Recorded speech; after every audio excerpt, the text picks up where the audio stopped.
नमस्कार मित्रांनो, माझं नाव Tushar Petkar. Welcome back to my YouTube channel travel boy तुषार.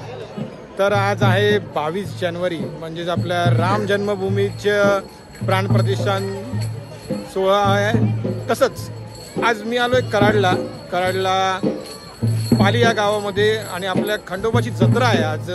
म्हणजे आपले खंडोबा आणि मालसा देवीचा विवाह सोहळा आहे. त्या विवाह सोहळ्यासाठी म्हणजे दरवर्षी ही जत्रा असते. पुरातन काळापासून ही जत्रा आपली, म्हणजे ही लग्न हे लागत आलेलं आहे आणि दरवर्षी हे लग्न असतं. तर मी आता मंदिरात चाललेलो आहे आणि मंदिरामध्ये दर्शन घेतो. त्याच्यानंतर आपली जे देव आहेत ते बाहेर आणतील, आणि बाहेर आणल्यानंतर म्हणजे संध्याकाळी त्यांची यात्रा निघेल आणि मग नंतर मालसा देवीसोबत त्यांचं लग्न लागेल. चला तर मित्रांनो, येळकोट येळकोट, जय मल्हार. संपूर्ण गर्दी जमत आहे गावामध्ये पूर्ण. थोड्याच वेळानंतर इथे देव बाहेर येतील आणि रथामध्ये बसून जातील.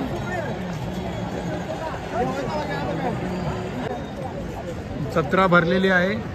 रात्री जत्रा बघण्यामध्ये वेगळीच मजा आहे. संपूर्ण परिसर गजबजलेला आहे. अयोध्येमध्ये राम मंदिरची प्राणप्रतिष्ठान सोहळ्याला जेवढी गर्दी आहे ती आता मी लाईव्ह बघत होतो.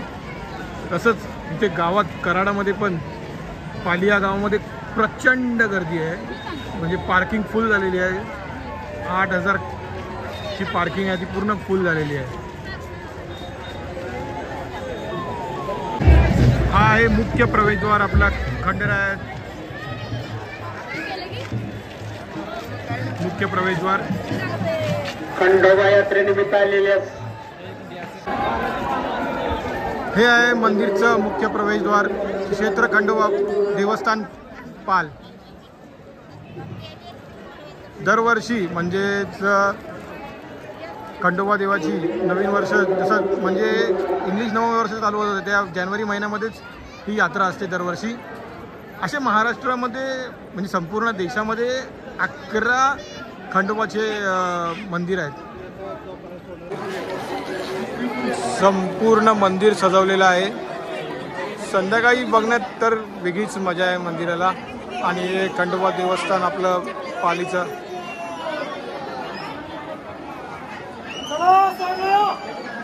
ही थोड्या वेळानंतर हे सगळ्या जे काठी आहेत हे नाचवले जातात इथे.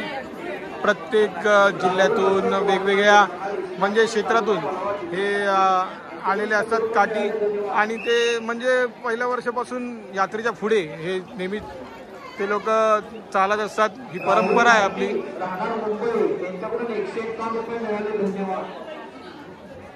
हे दीपस्तंभ आहेत. संपूर्ण मंदिरचा परिसर.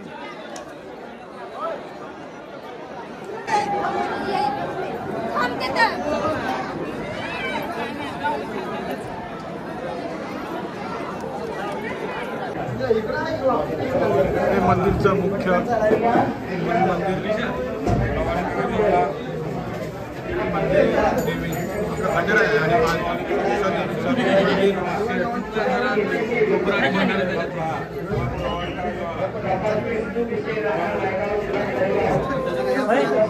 मंदिरामध्ये आज खूप गर्दी आहे म्हणून.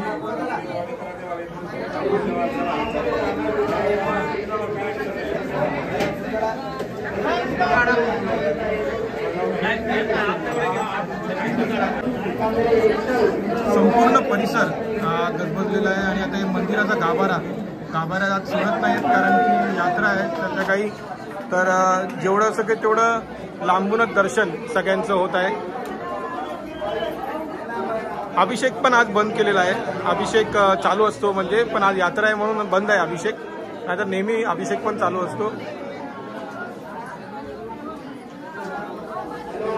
समिती सज्ज आहे पूर्ण यात्रेसाठी. आणि थोड्याच वेळात देव बाहेर येतील आणि दर्शनाला सगळ्यांना देव बाहेर येऊन दर्शन देतील.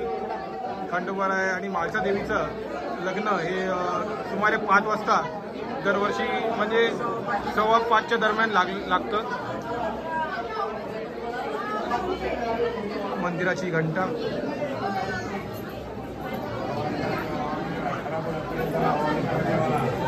सगळ्यांना मोबाईल अलाउड नाही आहे, कॅमेरा अलाउड नाही आहे. मी परमिशन घेतलेली आहे म्हणून मला अलाउड केलं आहे.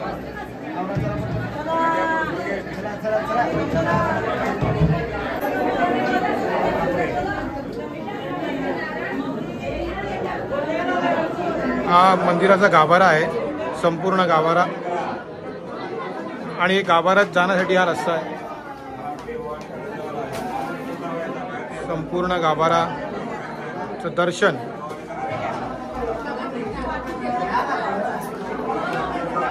मंदिर सजवलेलं आहे आणि आज म्हाळसा देवी आणि खंडोबा रायांचं हे विवाह सोहळा एक 4:45 वाजता होणार आहे. आणि ही म्हाळसा देवी आणि खंडोबा देवीचं जे मंदिर आहे आपलं, जे कराड पाली येथे, तसे महाराष्ट्रामध्ये पूर्ण भारतामध्ये 11 अशी खंडोबा रायाची मंदिर आहेत. त्यातले महाराष्ट्रामध्ये 8 आहेत. आणि मेन म्हणजे जे 2 आहेत, जे आपलं कराडगावचं पालीचं आणि जेजुरीचं, हे संपूर्ण या 8 मधले हे 2 मेन आहेत. आणि आपले खंडराय आणि म्हाळसादेवीची संपूर्ण मूर्ती. काय बोल की तू? मी नाही बोलतो. मी बोलतो का? बोल.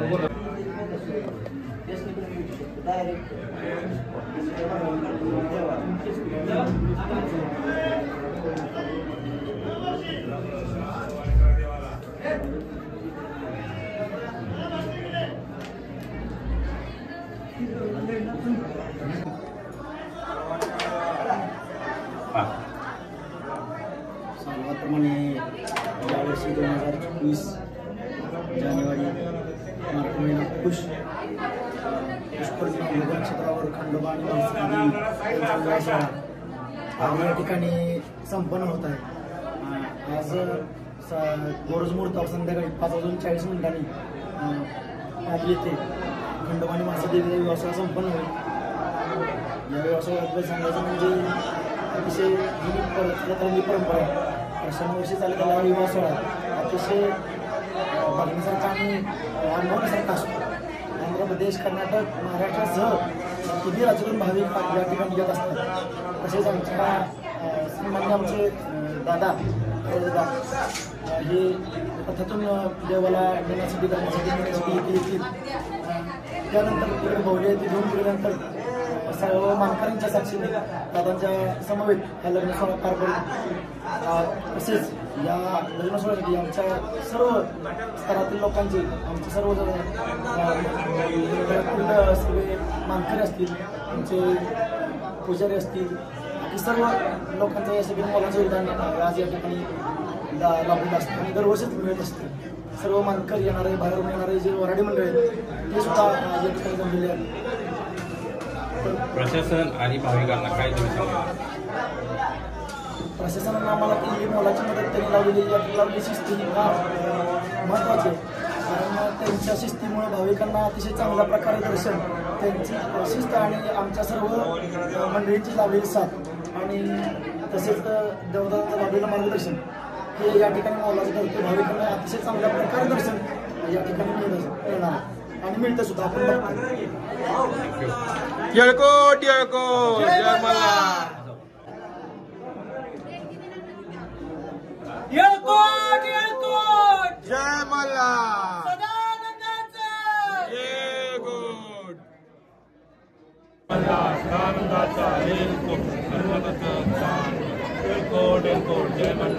रुपेश अशोक खरात राहणार मुंबई याच्याकडून 200 रुपये देवी जमादार चौरापासून व कापूपासून संपूर्ण मंदिर भरलेलं आहे. आणि मी तुम्हाला आता पूर्ण परिसर दाखवला. 51 रुपये देवी जमादारी. धन्यवाद. देवांश शाप नोबडे राहणार मुंबई यांच्याकडून महिलांना महत्वाची सूचना आहे. ही संपूर्ण लाईन आपली दर्शनासाठी आपले दागिने सांभाळा, मौल्यवान वस्तू सांभाळा. चोरापासून लागलेली आहे. संपूर्ण लाईन ही एवढी मोठी ही दर्शनासाठी आहे. मोबाईल या वस्तू आपल्या पण व्यवस्थित मंदिराचा एंट्रन्स गर्दीचा प्रकार लक्षात घेता चोरीचे प्रकार घडले जातात. प्रशांत लक्ष्मण कोमणे राणा उजगाव तालुका कलवी जिल्हा कोल्हापूर यांच्याकडून 101 रुपये देणगी जमा झाली. धन्यवाद. सखुबाई गोगा पाटील राणा सावे तालुका शेवाडी जिल्हा कोल्हापूर प्रशासन सज्ज आहे, पूर्ण मंदिर पूर्ण सज्ज आहे. अमित मारुती पाटील राणा सावे फुल प्रचंड गर्दी आहे इथे. आणि तुम्हाला मगाशी पण दाखवलेलं हे काठी, हे जे शासन काठी आहेत हे मानकरी आहेत. अशोक जगन्नाथ यात्रेच्या पुढे नेहमी तिथून ट्रस्ट ऑफिस पाशी या आपले नातेवाईक वाट पाहता येईल. हे पुढे असतात नेहमी. जगन्नाथ कांबळे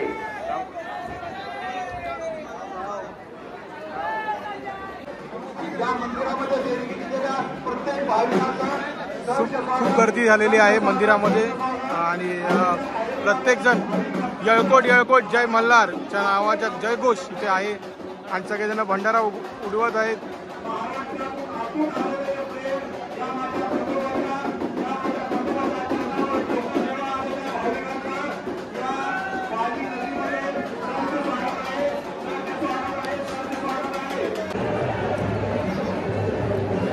तर आतमध्ये खूपच गर्दी होती आणि आवाज येत नव्हता बोललेला आणि साऊंडही चालू होता. तर जेवढं होऊ शके तेवढं मी माझ्याकडनं खूप प्रयत्न केले आतमध्ये व्हिडिओ काढायची. आणि मी आतमध्येही गेलो होतो. तर आता म्हणजे मी पूर्ण ब्लॉग मी एका ह्याच्यामध्ये कन्सर्ट नाही करू शकत. मला 2 बनवायला लागतील, कारण की खूप मोठी अजून यात्रा चालू नाही आली. तर मी दुसरा पार्ट पण ह्याच्या बनवेलच. आणि सध्या मी म्हणजे माहिती खूप घेतलेली आहे, पण मी ती अपलोड करू नाही शकत आहे, कारण की बाजूला एवढा नॉईज होता, आवाज होता. तर या पूर्ण माहितीसाठी मी नेक्स्ट टाईममध्ये पूर्ण येईन. तर तेव्हा फक्त माहिती पूर्ण जी मंदिराची आहे, जी आपली पूर्ण खंडोबारा देवाची, ही माळसा देवीसोबत जे लग्न, ही पूर्ण यात्रा, ही जी माहिती आहे ती मी वेगवेगळा ब्लॉग बनवेन याच्यासाठी. सध्या आज तर मी यात्रेसाठी आलेलो आहे खास करून, आणि प्रचंड गर्दी आहे, खूप गर्दी आहे. तर मी माझा ब्लॉग इथे एंड करतो. दुसरा लगेच ह्याचा पार्ट लगेच अपलोड करेन ह्याचा. त्या ब्लॉगमध्ये तुम्ही पूर्ण यात्राही बघू शकता. तुर्तास सांगतो, जय हिंद, जय महाराष्ट्र. येळकोट येळकोट जय मल्हार.